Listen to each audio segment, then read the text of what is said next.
did a good job. Why didn't you just good job? How many brothers or sisters do you have? That's okay.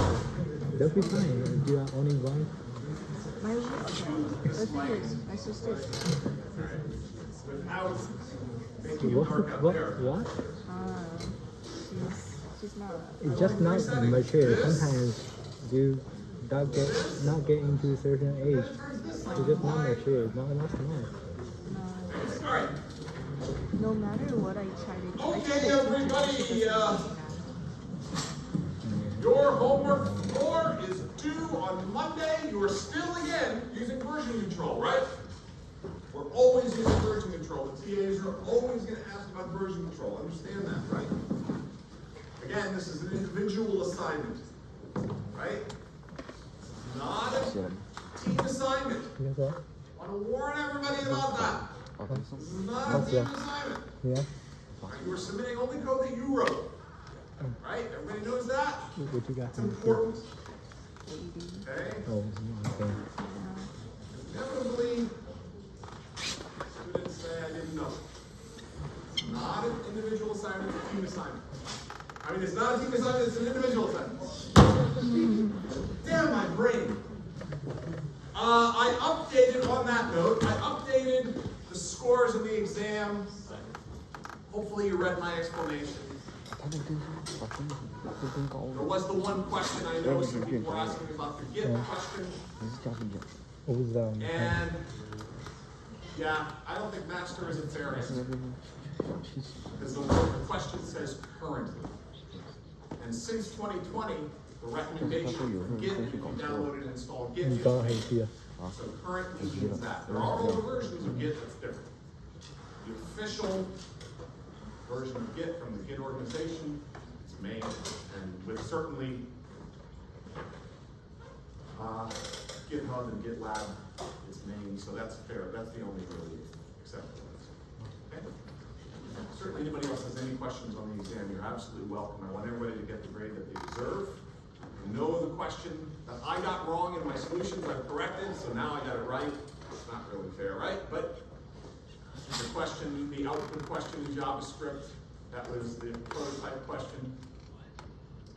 I do realize that makes it a tricky question. It was not my intention, but it's still a fair question. Right, even though I got it wrong. Put that in my grading evaluation at the end of my teacher evaluation. It is still a fair question, right? It's just a tricky question. Maybe not a nice question, but it is a fair question. All right. Again, I can guarantee there will be prototype questions like that on the final exam. I can 100% guarantee. Right? Like questions like that.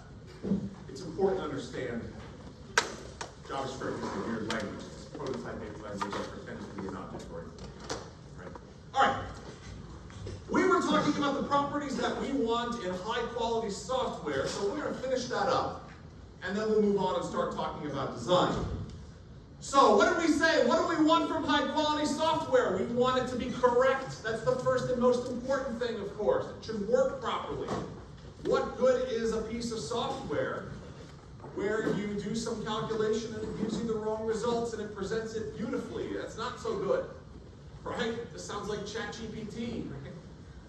I ask ChatGPT all kinds of questions. I probably even told you these stories, but gives me wrong answers sometimes. Not only wrong answers, completely made up answers. And it's not just ChatGPT, it's other ones as well.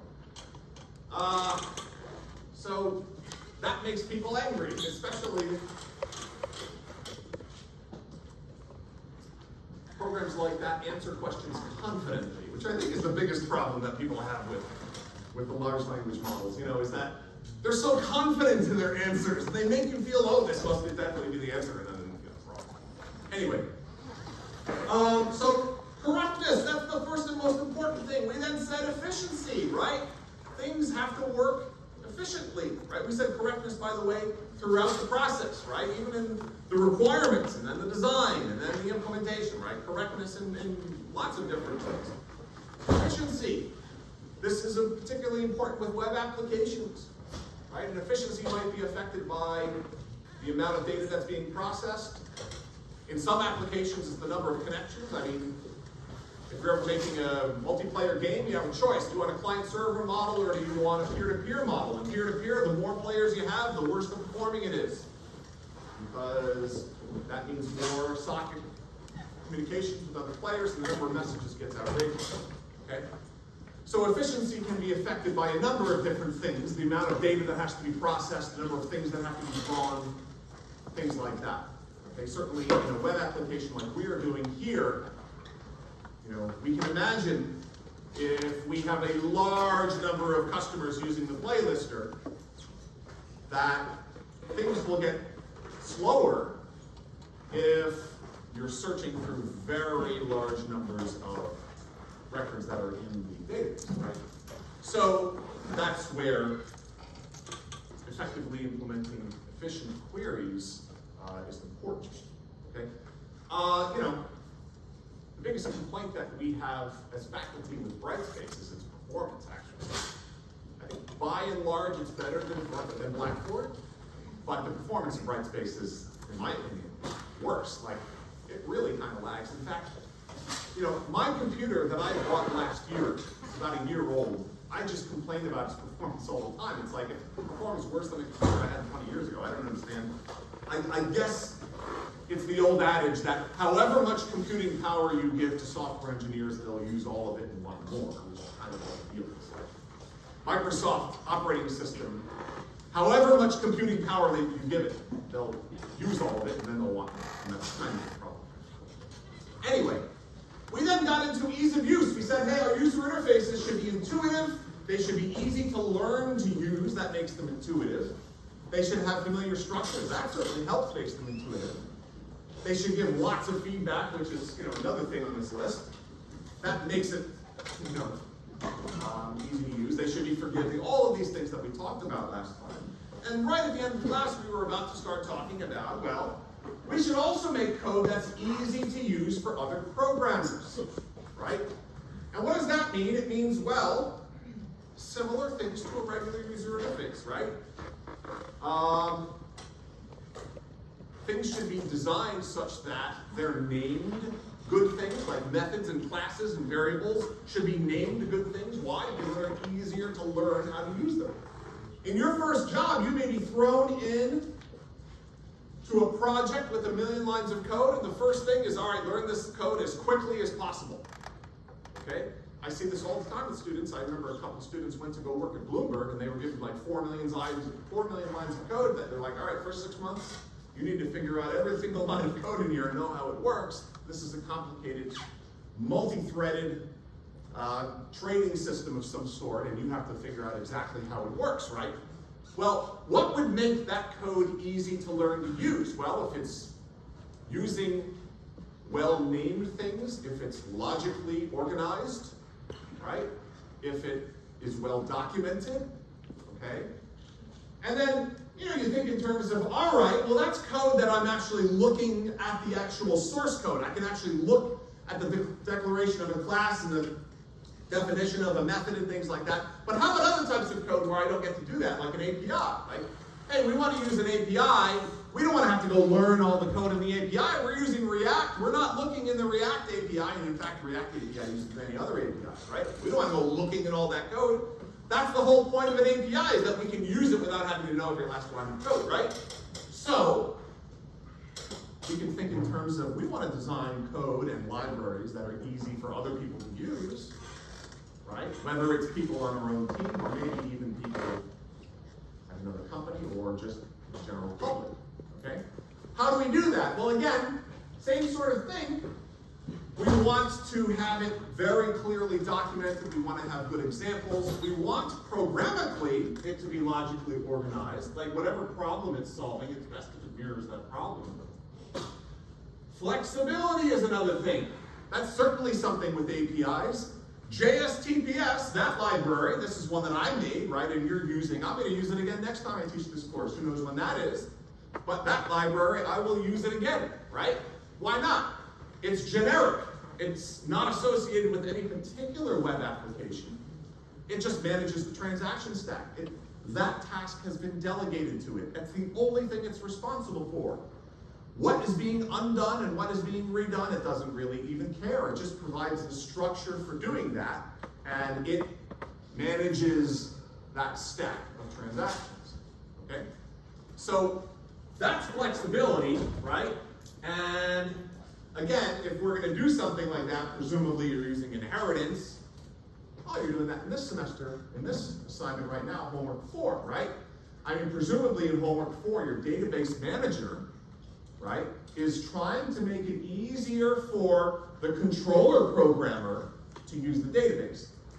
And the idea is, hey, the database manager class and its Mongo and Postgres implementation, they deal with the complexities of the ODM, right? Whether it's Mongoose or whether it's SQLized. And so therefore, the person there in the controller, that programmer, doesn't have to. And if you need to change the database, hey, one of the criteria we're going to have in grading homework 4 is, well, what if we want to switch to MySQL?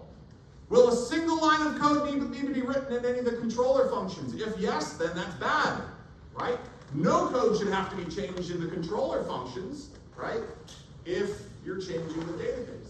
Presumably, you can just put a setting, change a setting, or have some additional settings in the EMB file, and then presumably, when the database manager gets made, it's going to use this different database, okay? And it will talk to the database through that database manager. So in other words, right, our controller developer has made an easy way to deal with the database, right? We've made it easy for them. We have a nice common interface no matter what the database that they're using, right? That's what APIs are good for. And that's why abstraction is good, and abstraction provides flexibility. Okay, it allows for the customization of certain things. We still, even if we're making an API, right, we still want feedback, okay? In Java APIs, we give feedback with exceptions, right? We can do that actually in JavaScript as well. We can throw exceptions. I don't remember if my JSTPS library throws exceptions or not, but that's one way of giving feedback. Another common way is Windows APIs actually don't necessarily throw exceptions. What they commonly do is they return an error code. Like you call a function in the Windows library, and it will return a value which either means success or failure. Like success, I think, is 1 and failure is 0, or something like that, okay? So there are a couple of different ways to do that. But, you know, of course, when you get into industry, you're working with teams of people. The code that you write, you have to be really protective of it, and you don't want other people ruining it. You want other people messing with it. You want other people to understand it, and you want to take credit for the code that you write, and you want to take some pride in the code that you write, right? The last thing you want is for the other members of the team to look at the code that you write and say, oh, you know, this needs to be fixed, and this is wrong, and this is this, and this is that, and then they don't trust you to write code for them, right? That's the last thing that you want. And, you know, certainly a couple of important things to understand in doing so. One is, obviously, again, you want it to be correct and efficient and all the other good things, but also you want it to be well documented, right? You want it to be very well organized, right, to solve the problem at hand, or even generically, maybe to solve multiple problems, potentially, thinking down the road. That's hard, by the way. Making an API is much harder than just making an application, I would say, in some ways. And then the other thing, of course, in working in a team, right, is that before you give your code to other people, presumably you should test it, right? We'll talk about testing next week, I think it is, or the week after. But the idea is, in industry, if your boss is asking you, you know, to integrate your code with some other team member, right, you would only do that if you've actually tested it. So it's setting up your tests and things like that, okay? But anyway, we certainly want to organize and author code that's easy for other programmers to learn how to use, whether, again, they're in our project team or whether they're in an external organization. I mean, some programmers just make APIs, and you can license APIs, and that's how you can make money these days, just licensing APIs, right? So, another thing, of course, that we care about is something called writing reliable or robust code. And really what that means is anticipating how things might go wrong and preparing for those cases, okay? And And again, we'll talk about this more when we get into testing. But the idea is, hey, we have to anticipate misuse. Now, it's nice if we can narrow use, and that's what foolproof design does, right? We can write code that doesn't even tempt users to misuse something. Deactivate a button and then they won't click it. Don't even provide the button and they can't click it. So in certain circumstances, don't even tempt users with a choice. And to some degree, we can do that with our code as well for other programmers, okay? I mean, compiler helps, certainly, right? The compiler helps programmers learn how to use the code that we write, if we write an API or something like that, all right? But it is, of course, important, and in a web application important, we should anticipate the types of things that users will do. I mean, users don't, this is important to understand. Users did not make the program, so they don't know all the things that you know, right? And so they don't know all of the things that they shouldn't do, right? They are guessing at what they should do and don't know all the things that they shouldn't do. So all the different combinations of input, they have no idea, okay? I recently wanted to reserve a room in a hotel. And I went and reserved the room in the hotel, and I got a verification email, and I went, and it was the wrong date. And I'm like, what? I was like, I know for a fact that I chose the correct date. I know for a fact that I did. And then it reserved the wrong date. So I called up the hotel, and I told them I have to cancel this because I didn't actually want to reserve this on this date. And so they canceled it. And I was like, I want to do this again. And I want to see it in action. And I did it again. And I was very, very careful. And it again reserved it on the wrong date. And the reason why it did it is because I selected the date first, and then I went and selected the room, and the site had a little bug that if you chose one option in the meantime, it would reset the date, okay? And no user would assume that. You chose the date, you would never think, I have to go choose the date again, okay?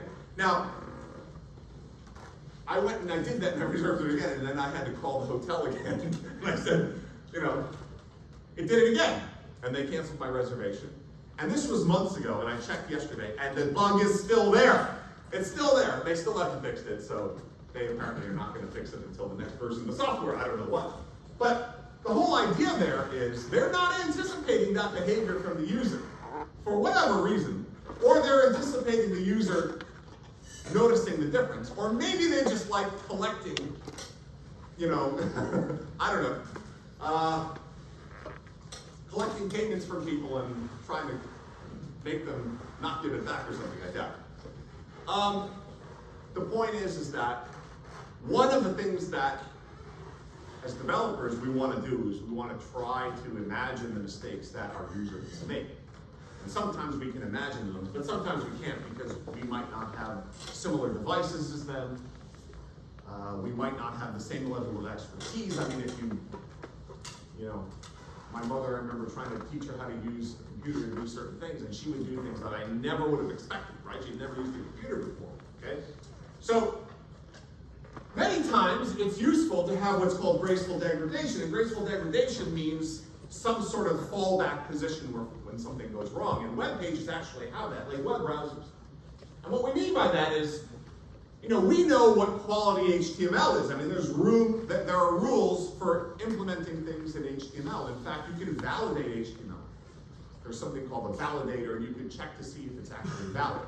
What is invalid HTML? Well, components that are not nested properly, you have an open tag and no closed tag, you have certain required properties that aren't there. I mean, there are all sorts of things that could technically make HTML incorrect. The web is full of web pages that are incorrect. Okay? And yet your browser still displays them. I mean, I can go to the validator, in fact. In fact, let's just take our course homepage. Maybe it's incorrect. I'll bet you it has at least one thing that's incorrect. Let's go. This one right here. So if I go to HTML validator, and we say, all right, tell me, this web page right here, what's wrong with it? Let's see.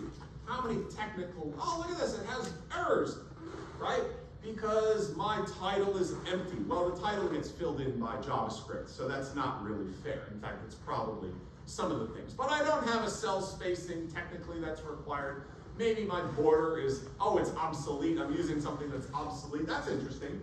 I didn't realize that that's obsolete. I don't even know what the consequences of it is, having an obsolete field or attribute for a component. What I know is the browser doesn't care. The browser still renders it, right? Even though it's not supposed to. Why?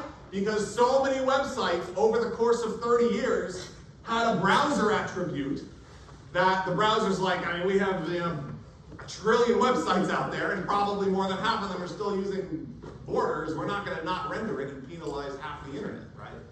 So that's an example, right? Sometimes you have to go to a fallback position, and browsers have to deal with that all the time.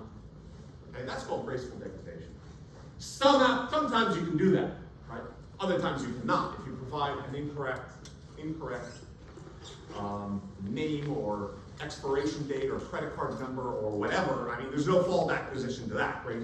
Oh, you know, you're close enough, right? That doesn't work, okay? But sometimes you can. The more important thing is being robust means you are protecting your application from failing. You are anticipating bad input. You are anticipating the way people are going to misuse your site, and you are doing your best to prevent it. And again, one way of doing that is foolproof design. Don't even let the user make bad decisions. Minimize the choices that they make. That's the best thing to do, right? So we can do that in some cases, but not always, right? You do as a web application sometimes, or even just generally, if you're making a Windows application or a mobile application, you have decisions to make. I mean, you don't want your program to crash, right? It shouldn't do that, right? But sometimes your program reaches a point where it's like, what should it do? Like, it's failing for one reason or another. Maybe you're using an API and the API fails. What should your program do? You should give feedback. Right? Feedback is the most important thing, right? Because feedback, right, the idea is, okay, if something doesn't work, the user wants to know why. Like, the worst thing from a user perspective is you're using something that just disappears, it crashes, closes. Why did that happen?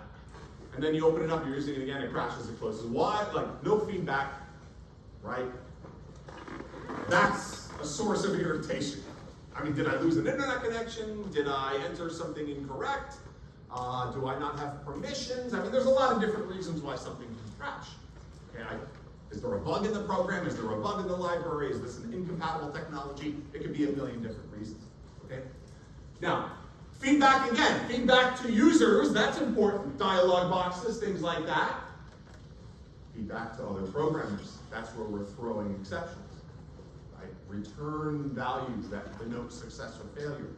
Certainly in the world of the web, client to server communication, if a request cannot be satisfied, we should send a 400, and then there's different 400s to choose from.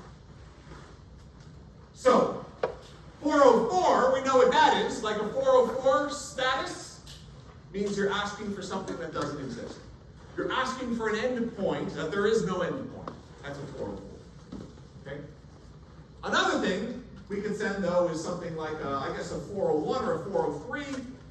A 401, is that the one for security? Like, you're trying to access something you don't have permissions for? Is that a 403? I always confuse the two of them. Okay? But some people will say you should only give those specific codes during the development process. And at ship, when you deploy it, if something doesn't work, just give a generic 400. Don't give a 401 or a 403 or a 404. Just give a generic 400. Now, why do you think people would say do one during development, give specific information, a status code, during development, and once it's deployed, give just a generic status code, right? It's to prevent attackers from figuring out anything about your database. Yeah, you don't want attackers to know, okay, why can I not use this endpoint? Oh, it's because it's this problem. It's this problem, it's not that problem, right? That's the general idea. Okay? So there are times when you'll see that. You'll see some implementation for the development process, right? A dev version, and sometimes for a deploy or a ship process or whatever, things like that. We call those usually in the world of Windows programming, we call that configuration. Like you have your development configuration, you have your launcher. They call it a lot. Right? So we want programmers, sometimes for end users, and again, you provided the wrong password. These two passwords don't match. If you have an account on this email, the password combination doesn't work. Now, they're subtle about that. Like, they're not so clear there. Right? Or I shouldn't say subtle. They're careful in giving that feedback. And the idea is, again, they don't want you to know whether you're trying to log into an account. They don't want you to know whether it's the account that's wrong or if it's the password that's wrong. Right? Because you're trying to log into something and you're providing the wrong password. Maybe this person actually is trying to hack an account. We don't want them to even know that there's really an account. They do that with password reset, for example. Okay? So password stuff, we need to give feedback, right? Feedback, but lots of other stuff as well. If a user takes an action that they shouldn't, some combination of input that they shouldn't be doing, we want to give feedback, right? But don't give too much feedback, right? We don't want to give too much feedback that helps them maybe better access account they're not supposed to be accessing. But then, of course, we do have, again, feedback to other programmers, which, again, throwing exceptions or returning values. A status code is like returning the value from server to client, but we could also do that just in return value of a function. And again, Windows programming does allow that. All right? Other stuff that we want, because we're making our way through this list, right? We have this whole list here, right? So other stuff that we want flexibility in our application, right? We would love to have an application, or we would love to have code, I could say, that could be used to make multiple applications. Right? That's what Next is all about. That's what React is all about. Right? That's what JSTPS is all about. These APIs, they are for making web applications, and they don't care what the applications are doing.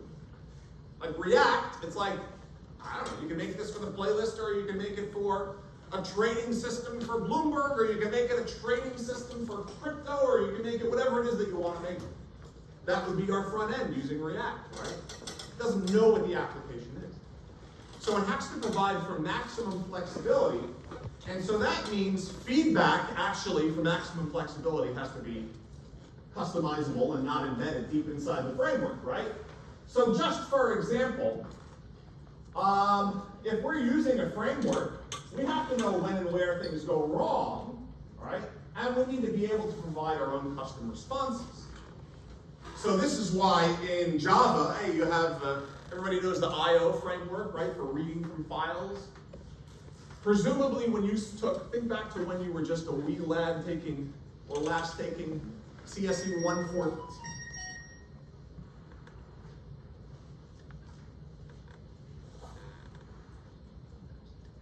That's usually like a weather alert. We have a weather alert? No, it's from my brother. I don't know why I beep like that. It's just a regular text from my brother.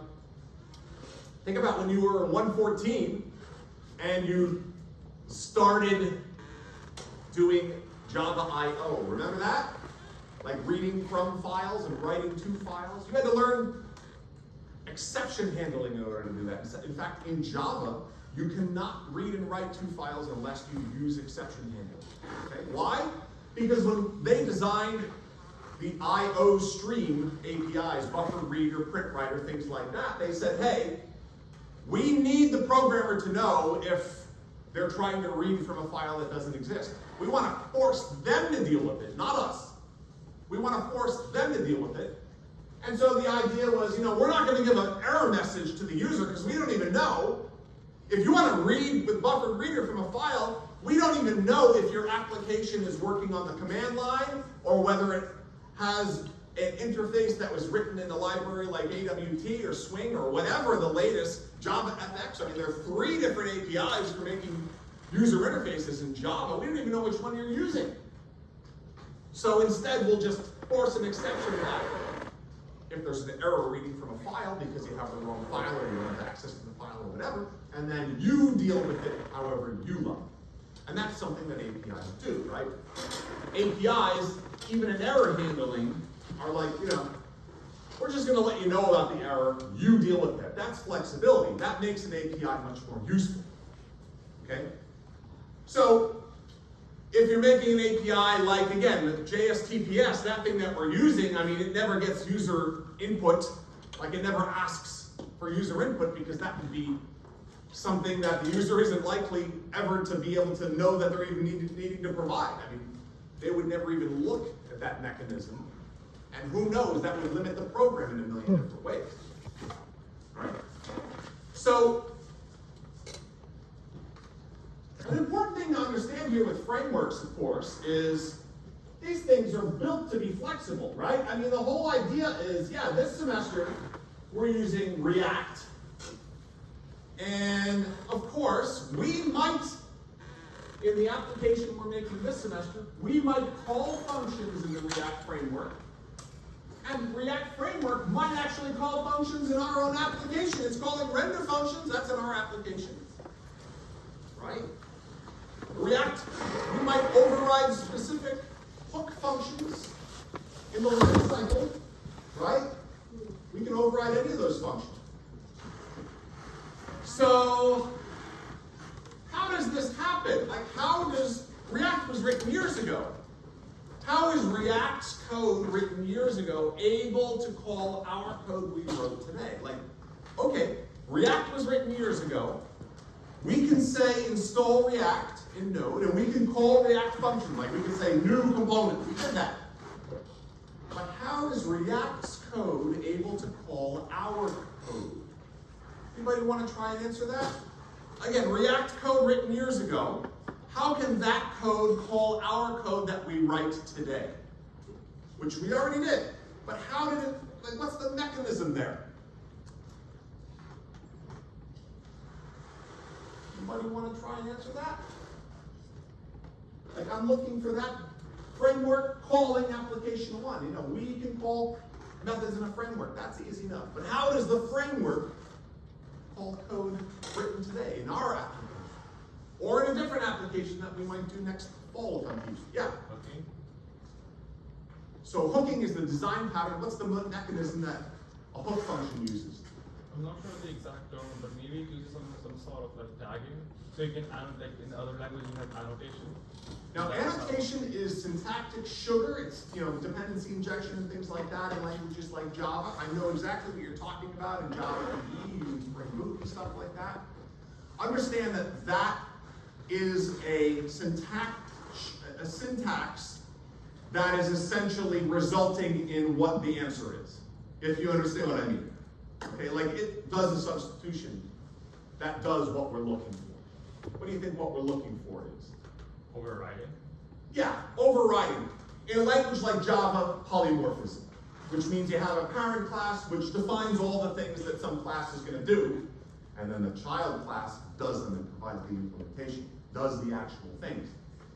And the API deals with the parent class and knows those methods are going to be there, and the child class has the actual implementations. Now, we did this in a few different ways this semester. Certainly all of our components, when we defined render, how did it know to call our render? Well, because we said extends component. And again, component is designed, it has a template, it's the template design pattern, and we can hook into any of those functions in the lifecycle. We did that, render is one of the functions in the lifecycle. That's actually the template design pattern. We had another one that we did, JSTPS, which actually follows something called the strategy design pattern. And the strategy design pattern basically says, hey, you have an algorithm, you're really using it. By the way, in this homework assignment, the database manager that you're creating is really the strategy design pattern. Because it's similar to JSTPS, presumably.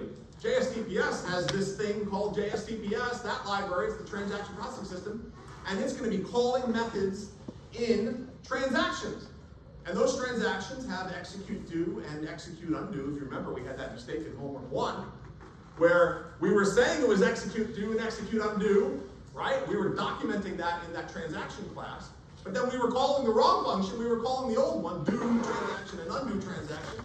And then when I overrid it in the code that I gave you, I overrode do transaction and untransaction, and it didn't reveal the error because the code still worked, simply because Java does not have a compiler. So there was nothing to enforce it, which made that the code worked, which everybody's happy, but it was confusing as hell to a lot of different people, right, including me, right? And I was like, oh, I just didn't override the right methods. I just added the wrong methods, but it didn't matter because the original library was using those old methods. Okay? But the whole idea is JSTPS, it has this code which is managing the transaction stack, and it's calling these functions, right? It's calling execute do and execute undo, but it used to be calling those old functions. But it's calling execute do and execute undo at the precise right moments, and it knows to call them because it's specifying that in the documentation, but it can't enforce it because it's JavaScript. But we override those functions because we read the documentation, and if we don't, it doesn't get called. But we override those functions, and as a result, our code gets called at the right time by a library that was written years ago, right? That's how this works, right? And this is how interfaces generally work. Now, the notion is if we do things like this, we get reusable code, right? I mean, again, JSTPS, that was originally JTPS. When this course, which was originally called CSC 219, when we taught it in Java, I made JTPS. I think I did that in the mid-2000s. Some of you were, just little kids like that, and I've been using that stupid library ever since. Like, I never had to really change it much, except I just moved it over to JavaScript and changed the documentation and so on and so forth. But, I've used it in I don't know how many different projects. That's reusable code. Companies love that, right? Oh, you have this thing that works, and we don't ever have to touch it? Don't touch it, right? That person retired 20 years ago, and we've all since gone to their funeral, and their code still works. Don't touch it, right? I mean, that happens, yes. So what are the incentives of just writing code that works, and you're the only person that knows how to use it? Like, what? Because that... You're thinking like the person we have to be careful of from the last couple of lectures, right? Remember we talked about security, computers? This is, exactly what we have to get into the mind of that person, right? The answer to your question is, there are good supervisors and there are busy supervisors, right? Or there could be bad supervisors as well, but good supervisors carefully monitor that stuff, okay? Busy supervisors are given so many responsibilities they can't possibly monitor that stuff. Bad supervisors take credit for everything, know nothing, and are hated by their subordinates, right? I mean, so the answer to the question is that supervisors are supposed to, there's also, the other answer to the question is redundancy. Okay? And redundancy means that everything that's done at a company, like Google, for example, every single line of code that you write, another person is there for it, essentially, right? And redundancy is supposed to prevent, I'm gonna write code that only I will ever understand, and I'm gonna put a little backdoor in here, and I'm gonna do something that if I ever get fired, right, Amazon firing 12,000 people a couple days ago, maybe some of those 12,000 people have backdoors within which they can just destroy all sorts of things, or who knows. Yeah, so redundancy and supervision is what's supposed to provide that. Now, that used to be very hard to prevent, okay? It's much easier to prevent these days for a few reasons. One reason is Microsoft Teams. I don't know if you know what Microsoft Teams, did you read the story yesterday in the news, everybody? Microsoft Teams, oh boy. Microsoft Teams, if you install it on your computer, it's basically monitoring every single thing that you do, okay? And sending it to Microsoft, and if your company licenses it for Microsoft, they are reporting it to your employer. That way they can monitor every single thing that you do, and if you're doing things that they don't like on company time, or maybe other things, right, I don't know, even not in company time, who knows, then your employer can potentially present it to you and humiliate you and say, you're working another job, I guess is the main one that they're looking for, or you're running a crime organization, or who knows what, right? It is funny though, you know, lots of people have been caught working 2 jobs, like I'm working at this company, and in the meantime, you know, I'm working at another company. There are some people who have been caught working like 5 jobs. How? Well, they're collecting pay and then they're subcontracting their work to other people online and paying them a fraction of what they're being paid. I mean, you know, there's all sorts of stories. There's the woman in California who had 100 jobs. I might have told you about that. But she was being paid by North Korea supposedly, you know, to facilitate that in various ways. Anyway, supervision and redundancy and version control and all sorts of other tools help with that. Again, Microsoft Teams, I think a lot of people can find this way more than a step too far. Certainly I would not install it on my machine. Anyway, I mean, it's not that I'm working another job, it's not anything like that, although I am free to in the summer and things like that. But if I was, you know, doing some sort of research or whatever on Microsoft Access, do whatever they want with it. Especially now with AI, where any invention, any idea that you have, right? I mean, AI could crunch all sorts of different things to presumably take whatever they want. I don't know. You might think of it as paranoia, but I would say it's a realistic way of looking at things. So, we also, of course, so we want flexible code for many different reasons, right? Flexible code then also leads to the ability to have extension in our programs, right? And really what that means is, a year from now, we want to add another feature. And we don't want to have to redesign the entire system. Let's just build the system so that in the future it can add new features somehow, right? Some sort of extension system, plugin system, whatever you want to call it. And maybe even, not just in JavaScript or web applications. I mean, it's one thing to do this with web applications because every single time a user goes to our site, they're downloading the client, essentially, right? I mean, that's easy. It's easy to do that with web applications. Just upload your changes, right? I'm talking about code that's already installed, right? Hey, you've got a game, and they just have a new pack. How long does it take you to install some of these games? I mean, the Unreal Engine itself takes forever to install. A game made with the Unreal Engine, hey, you want to distribute to all of the people playing your game? You want to distribute some Halloween pack because tomorrow's Halloween and you want them to be able to play Halloween and it has specific game tasks with specific custom rules? You have to plan that in advance. You have to plan in advance some sort of system by which your game, somebody opens it, and it will go to check to see if there's any additional plugins to install, and will go and retrieve it, and will install it, and it will extend structures that already exist, which really means inheritance again. Like all of this dynamic changing things after the fact, that really means inheritance. Because the game itself is familiar with the structure of the code, and inheritance is following that structure. Okay?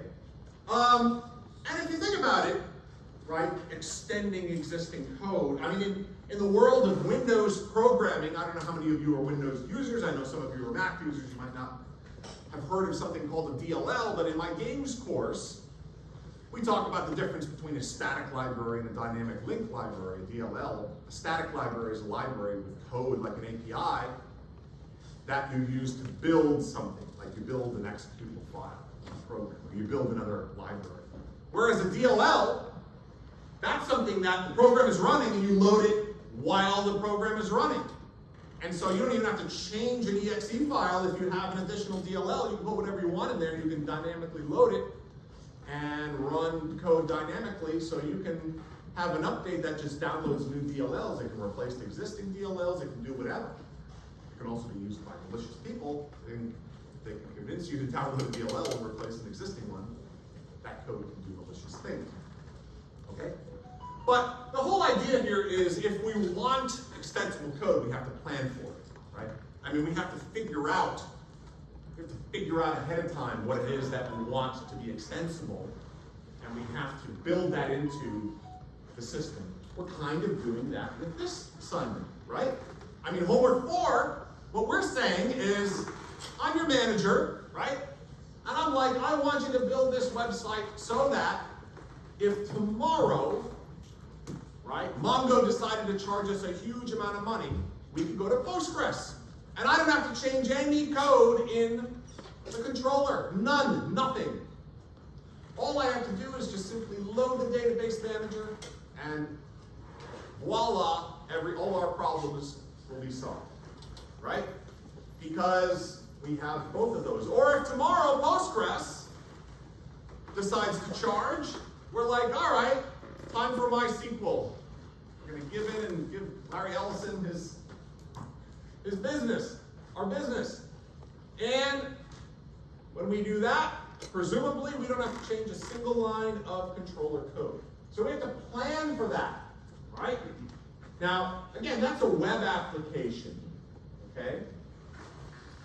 For installed applications like Visual Studio Code, I mean, it does, we don't go to a website to use Visual Studio Code. It's installed on our own machine.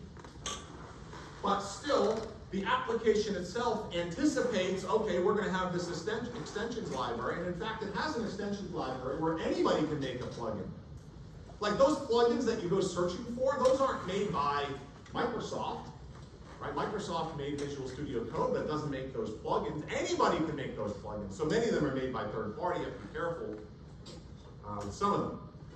But the idea is, how do people know how to make them? Well, the answer is because Microsoft says this is the interface for plugin. You want to make a plugin, you better follow our interface. Microsoft does that as well with hardware, like a device driver. Everybody know what a device driver is? Hey, I want to make a mouse. This mouse is Dell, right? But Dell, that's not the name of the operating system. How does the Dell mouse know how to communicate, and in fact, vice versa, with the mouse, right? And the answer is because Microsoft says, hey, anybody who wants to make a mouse, this is the interface for you to follow if you want to make a device driver so that our operating system can communicate with your mouse. And then the people who make the hardware are like, okay, we'll definitely do that. We'll follow that so that people who use Windows will then, therefore, be able to use our product, okay?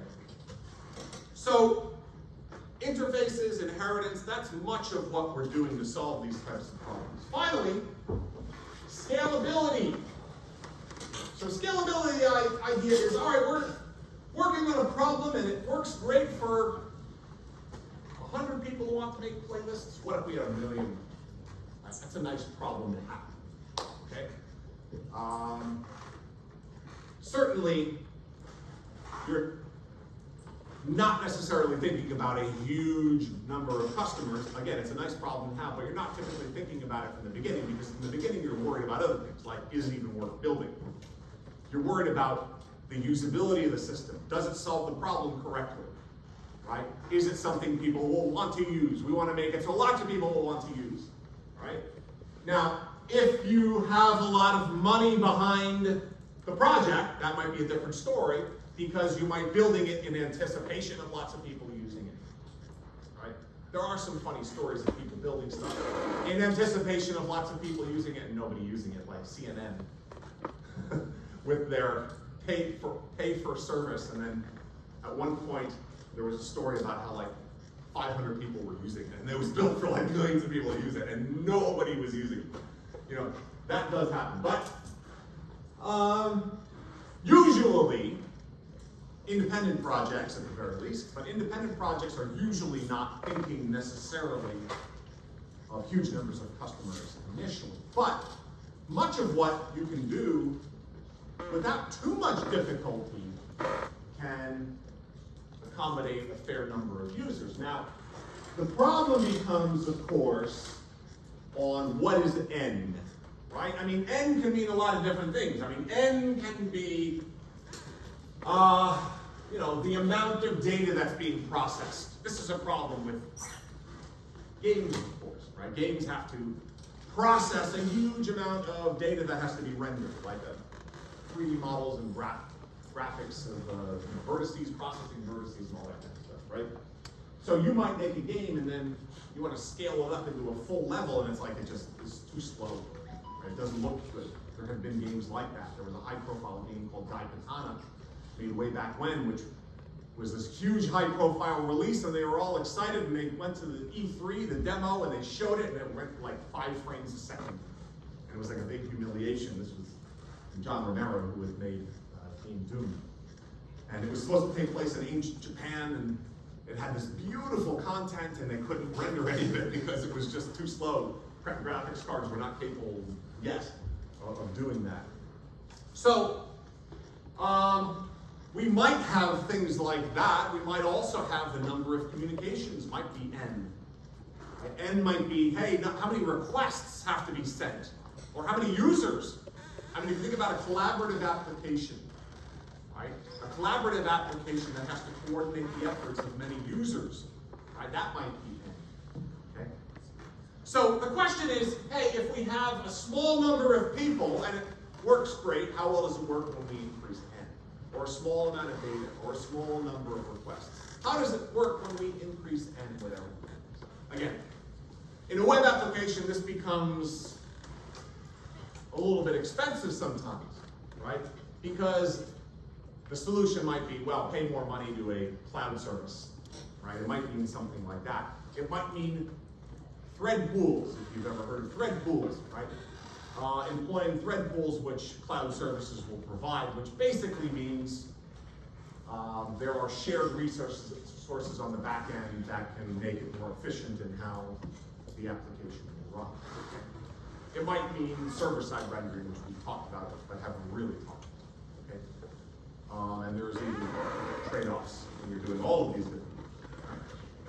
But there's lots of other stuff as well. I mean, again, if you're a DevOps person, okay, a DevOps person ends up doing maintainability.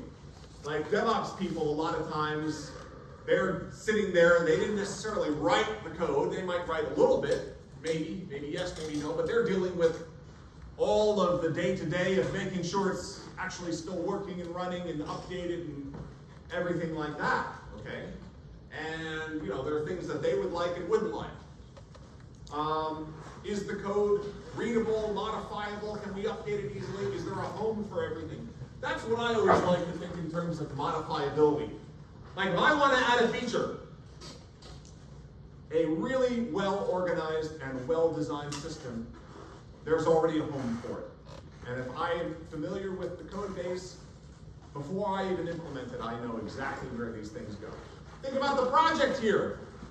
Right? If I want to add some feature, we know exactly where the back-end code goes, right? If we're talking about the database, it's inside of the database manager. If we're handling requests and responses, we're doing that inside of controllers. We need a router. Like, we know exactly where that happens on the back end, on the front end. Yeah, we know we have to update maybe things in the store, and we're going to need components. Like, all of this stuff is already organized in a way, hopefully, that you know where everything belongs. But of course, this is just one very narrow type of application, a merge stack application. You might, in the real world, of course, work on a myriad of other different types of things. And again, well-organized code, hopefully there's always a home for everything. Certainly, in the real world, the way that we achieve high-quality software is by using good processes. And again, there are a million variations on this. I don't want you to think, oh, this is the software development lifecycle and everybody uses the same thing. This is our very brutally simple description of the software development lifecycle, but if you were to look at 20 books, they'd all be different. And then in addition to that, people have come up with a million other variations on this, and these are the things that we talk about in CSE 416. In CSE 416, we talk about agile programming and or agile development, we talk about Scrum and things like that. There are many other strategies, Kanban and all sorts of other different things that get used during the process of development, right? But the basic things that we have to do when we're making a project, we have to come up with the requirements. That's called requirements analysis. We have to then design a solution, right? Meaning, what code should we author? How should it be organized? How many classes, etc., things like that. Presumably, we should evaluate the design, right? A skilled person should evaluate it, or maybe really a team of people should evaluate it. We should then implement it, of course, and presumably test it, and if we need to, if it produces problems either with correctness, debug it, or efficiency, profile it, and then recode it, meaning fix it, right? And at some point we have to deploy it, and presumably even after it's deployed, it has to be maintained for a long period of time. So this is a simple, right, fairly broadly acceptable description of the software development lifecycle. But of course, again, in 4.16 you really get into variations on this. And some companies have wildly different versions of it and the order with which they do it. And certainly, if you've heard the term agile, right, the idea with agile is you need constant feedback from your customers. So you're not sitting down, okay, we've definitely decided what the requirements are, and now we're going to go off and we're going to spend a year coding it, and then we'll come back and see you in a year. Now that would be a disaster in the world of agile, because you'd very likely end up with something that the customer doesn't want. Okay. So anyway, the point is that at some point you're implementing things, and once you've implemented things, you're past design, it gets harder and harder and harder to get all of these things in there, right? I mean, if you implemented some big giant piece of software and it's all in spaghetti code, you know, and you didn't really anticipate it being flexible or extensible and things like that, it's very difficult to add it on afterward. And sometimes you're like, it's just better if I start all over again, right? I mean, this happens all the time, okay? So you really should be considering all of these things early on, right? All of these things are harder to tack on later on, just like we talked about raising children, tacking on self-discipline, and what was the other thing? I don't know. Tacking those things on later. Rules, any sort of rules. So, we want, of course, when we're making software, we want to think long term, right? I mean, if we think about software, there's software, if you remember, maybe you don't, but you were in high school during the pandemic. Remember that? All of a sudden in 2020, what? There's a call going out. Are there any COBOL programmers anywhere? I don't know if anybody read that news story. All of a sudden in 2020, COBOL programmers. COBOL is a language that I think was first released in 1960 or 50, maybe 1959, right? It was a project led by Grace Hopper, and the language was heavily used for decades in like database and business systems and things like that, but it's not been used very much since the 1970s, somewhat in the 80s, but really is no new projects have used it probably of any significance since the 80s. But some government systems actually were programmed in COBOL.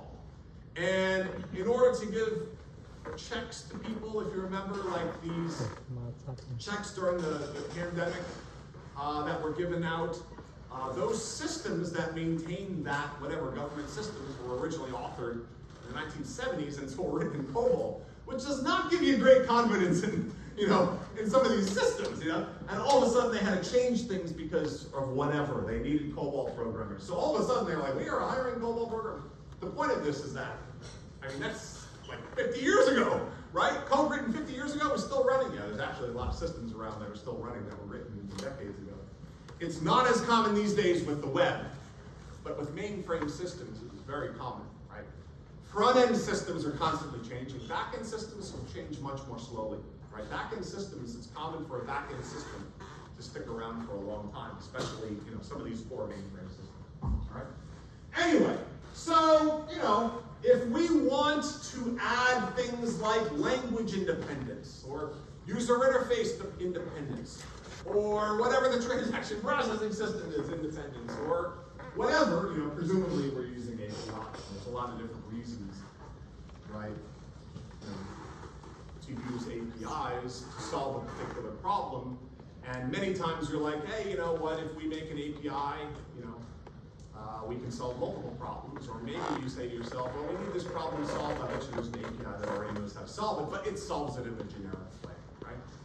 So that's the thing that modularity provides us. Of course, the other thing that we haven't really talked about in this lecture is secure. We spent enough time already on that. You know, we need all of our applications, of course, to be secure. But you know, the big lesson here is if we're going to get features that we want in software, and we want all these properties, we have to plan these things from the beginning. And really what that means is we have to design them into the system, right? So we'll talk a bit about software design. I don't know if you're ready for Halloween. I see Carlos is ready for Halloween. He is in costume already. There you go. But for everybody else, you know, maybe you're anticipating, I don't know what you're going to be for Halloween, but maybe you'll be like me. You'll be just a college professor. But I don't have my costume yet. I do think back one year. So one year, my son wanted to make a jack-o'-lantern. And you know, you can go online and find a million jack-o'-lanterns that people like go nuts these days, right? With all sorts of stuff that they make. And one year, we made a jack-o'-lantern and it ended up kind of like this. Like we wanted to carve faces into it and it ended up like this. And we were like, that's no good. We want to make something better than that. And it's like, why did we end up with this? And the answer is because, now what we did is we just put a candle in it and pretended that it was deliberate. But we ended up with this because we didn't have a plan. So one semester I was like, I'm having a plan this semester to make my jack-o'-lantern. It's going to be carefully planned out. So I was like, first we need to do a prototype, which is sort of what we did there. So like we drew a prototype. My son, he was just a kid at the time. He drew the prototype, and they're like, okay, I think we went through a few iterations. I cheated here in that I pretended to put this in the bit. One of those is real, one of them is not. I don't remember which one. But we did a few prototypes, and some of them were okay, some of them weren't so okay, but we did a few prototypes, and then we drew it actually on the jack-o'-lantern. So first we just tested it, because once you draw it on the jack-o'-lantern, getting it off the jack-o'-lantern isn't so easy, right? But you know, just getting a new piece of paper is easy, right? We only have one pumpkin, okay? So we did a bunch of those, right? Those are just our, you know, what term do you think we would use for that, by the way? What term would you call for that? What do you think? Proof of concept, that's a good term, yeah. In the world of user interfaces, maybe you would call it a mock-up, right? A mock-up, something like that, maybe a wireframe, okay? So we did a bunch of those, and then we ended up with one. And then we basically copied it onto there. Again, so we're just putting it on there and seeing how it looks, and we're filling it in, right? Filling it in with marker, okay? It's still not permanent, though. Even at this stage, even though we have, you know, this is kind of like our requirements. That's what we're going to make. Here is our plan. That's kind of like our design. And then we did the implementation. Now, of course, you know, making a mistake in code, everything is correctable. Okay, making a mistake in carving a pumpkin, everything is not correctable. So we did, you know, this. Here was the one that we made, and we put it on there, and we ended up starting to carve it. And then when we actually ended up with it, you see that I actually carved the mistake, and we ended up with an errant tooth there. So the implementation actually had an error in it, but it looked better because when we actually did it, it looked better, right? So that was, so he was supposed to have 2 teeth, and he only ended up with 1, right? Because my son at the time, you know, had 2 teeth in his front, and he lost the 2 on the side, so it was supposed to reflect him. But I think it looked pretty good. Anyway. The best thing, of course, at the end is to smash them. Certainly is when you're young. But anyway, the whole idea, of course, is hey, you want to make something quality, it's good to have a plan. It's good to be able to edit ideas, throw away ideas, improve them, edit them, throw them away. This is true, of course, of writing. One of my close friends is a writer, and she says writing is editing. Editing is writing. Like you think in terms of, oh, you know, somebody sits down and just writes brilliant prose and everything is perfect the first time. It's like, no. Right? They slave over the every word in a text many times. And we'll change things and change things and change things and change things. And sometimes we'll get feedback from people, of course, editors, right? From the publishing company, or just friends that they trust their opinion and things like that. And they'll change things and change things and change things, right? And of course, we do the same thing with programming, right? But we can do the same thing with our requirements. We can do the same thing with our design. Like those things we can edit, we can edit, we can edit, until we form them exactly the way that we like. Okay? So, this is something you'll do a lot of in 416. In 416, you will come up with your requirements. And then you'll come up with your design. Now in this semester, I do the requirements. So I give you the requirements for homework 5. And you're going to do the design for homework 5. And again, we'll talk about what the design is today and next week. Okay? But the idea is, presumably, if you're making a web application, right, or some other application, you want all the stuff that make quality all the qualities, the properties that make software high quality. You want all those different things, and you want to think about them early on, right? We don't want to think about them at the end and try to tack them on. That's a disaster. That doesn't work. So we want to try to think about them as early in the process.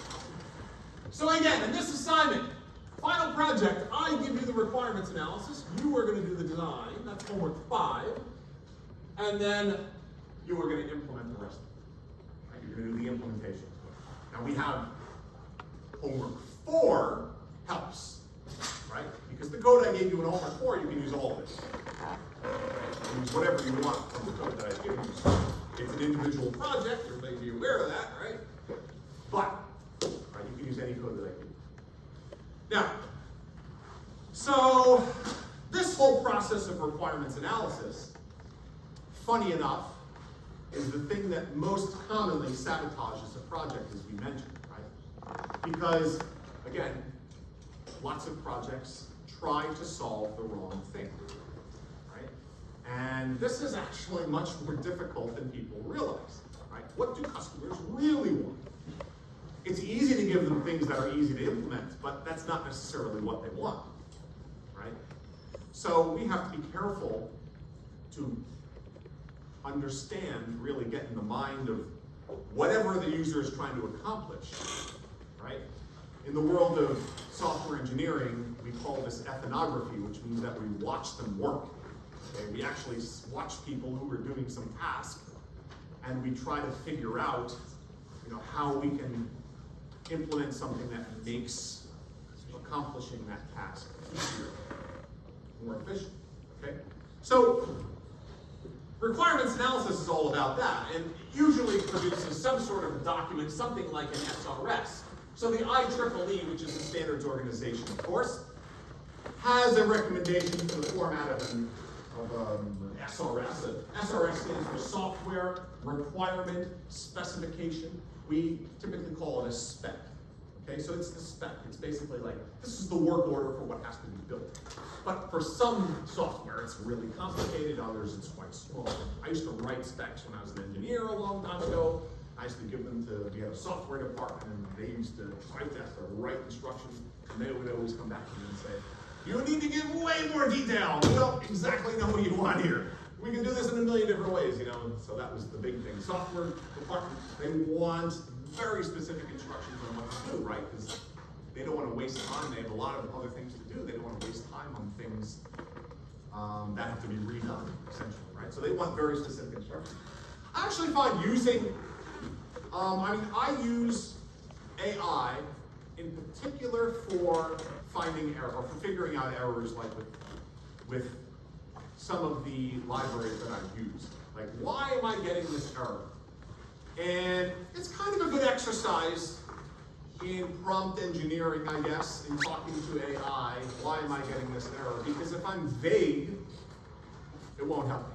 I have to give a lot of information, and I use Copilot, and Copilot, I'll give it, not enough information, then it'll give me information like this long, and I'll be like, oh my God, I didn't want that, and I'll yell at it. I'll be like, stop giving me answers so long. I'm sorry, I won't do that anymore, and then it does it in the very end, right? The whole idea is, if I want a specific answer, I should really be careful in giving a specific question, right? And if I want a specific design of a product, I really have to be specific in what I want the product to do, how I want it to work, how I want it to look, all of those different things. So these are the things that an SRS is supposed to do. It's supposed to describe the use cases, i.e. how is the user going to interact with the system. And then it should have what we call mock-ups. Again, user interface diagrams, right? I mean, we should be describing how the user is interacting with the system. And for this, we typically use something like use case diagrams. There's something called UML, the Unified Modeling Language, which has a number of different formats. There's not many that people actually use, okay? But we'll talk about a few different formats in this class, okay? One of the formats is a use case diagram. And again, a use case diagram is just a generic way of describing how a user uses a system. I am going to make use case diagrams for you. You are not making any use case diagrams. But you should still understand what they are and how they work. This is an example of what we call a first pass or an informal use case diagram. It's informal, right, because it's just looking at it from a first sort of broad perspective, and it's not really getting into all the details. We'll look at formal in just a minute. But you can see one thing that's important in a use case diagram, like this is the user, registered Joe Schmo, okay? And on the right are the things the user does. Every single use case starts with a verb. It's an action the user has taken. This is important to understand. If you're not using a verb in the first word, you're doing it wrong. I like to ask a question like that in the final exam, typically in this class and in 416. Because use case diagram, the first word of every use case really should be a verb. Consistency matters. If you're making the use case, each use case is an option, like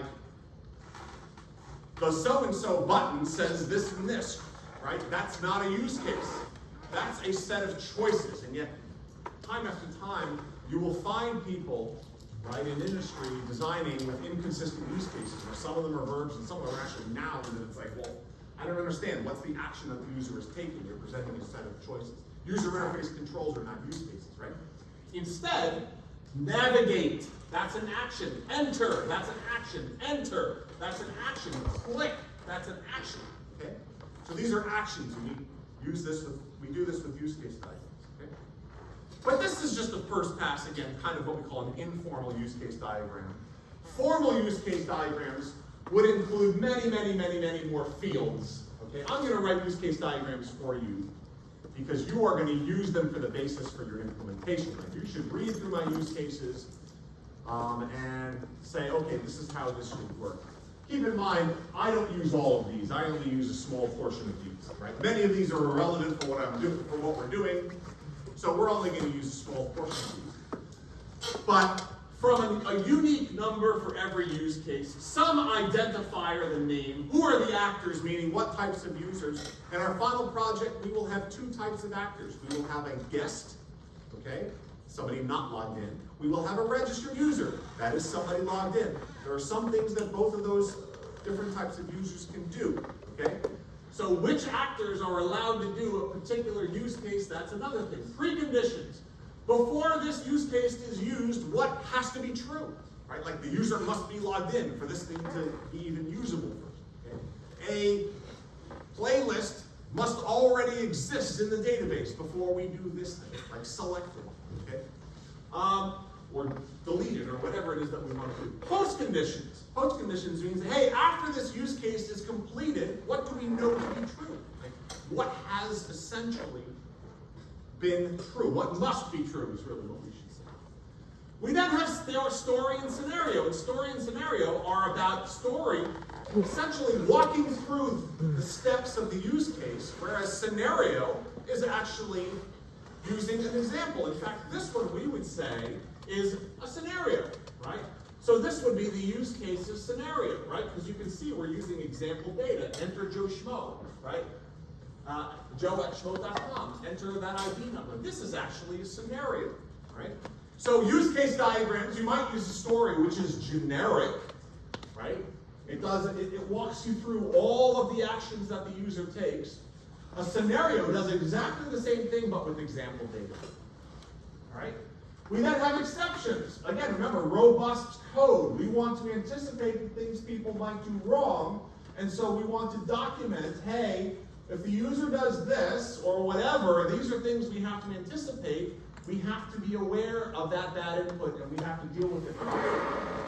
We might say that certain use cases are of a high priority and others are not, right? I mean, some use cases are maybe just something called value adding or something for the wish list. Meaning, hey, you're working on a project and we need these things implemented. If they're not implemented, the product doesn't exist. But if we have enough time, we'll also implement this other stuff, okay? So, sometimes projects will do that at the end of a development cycle, right? When will it be available? We're not doing this semester because we only have one final project. We only have one build that's your final product. But in 4.16, you'll see you actually would divide something up into different builds. It's a much more complicated project in that class. I mean, this one is complicated enough, right? But that one's even more complicated, but you have a team of 4 people. So you divide it up into pieces, and each person does different things, but they have to be done in the proper order, depending on what code is dependent on the code. What other things, like how often is this use case going to be employed by the user, things like that? Is it something once per session, many times per session, once a year, who knows, whatever the use case might be. And then down here at the bottom, any unresolved things. I mean, sometimes, even in the requirements analysis, you're like, we're not exactly sure. Sometimes customers don't even know what they want. Or sometimes customers ask you to start the project, and they're like, this we'll know later, but we need you to start now. And so there might be open issues that along the way, customers will inform you, all right? Anyway, so we might do something like this, a login, right? Here you can see, look at the difference between story and scenario, right? Story generically describes the interaction. Scenario is specific example interactions, okay? So story and scenario are quite similar. A scenario is the story, but with example data, for all intents and purposes, okay? And you can kind of see, this is similar to the format of what I'm going to give you. I don't think I'm going to have all of these. I mean, we're not going to have some of these things because it's just one. I don't think I'm going to have preconditions, postconditions. There's some of this stuff in here. Okay. But it's an example of what you might have in these requirements. Okay, one semester in this class, the project that I did was the wireframer. And this is actually the implementation because some of the students who took the class, we then made the wireframer. And then we used it in this class. And we used it in 4.16. And we're actually using it in 4.16 next semester. For wireframing. Why? Because it's free and because I want to make $1 billion. But nobody wants to pay me $1 billion for the wireframer. No. I was thinking about this. We made the wireframer, and then Figma came out, and Figma actually was bought for some billions of dollars. And I was like, doesn't somebody want the wireframer? Nobody wants. This was made by some 4.16 students. First is a project, 3.16 students. First it was a project in this course, and then they kept working on it for another 2 semesters, and they turned it into a real product, and it actually is for wireframing. In fact, this thing right here was made with the wireframer. So we made the front page with the wireframer. It's like Figma. It's for making your user interface look the way that you want to look. And that's really what a user interface diagram is. It's like, we know how it's supposed to work, the use case diagrams. This is exactly how it's supposed to look, all right? So that's what requirements analysis is. And again, I'm doing all of that. Next time, we're going to get into the design and documentation of the code, which you can start with homework 5. So we'll see you then.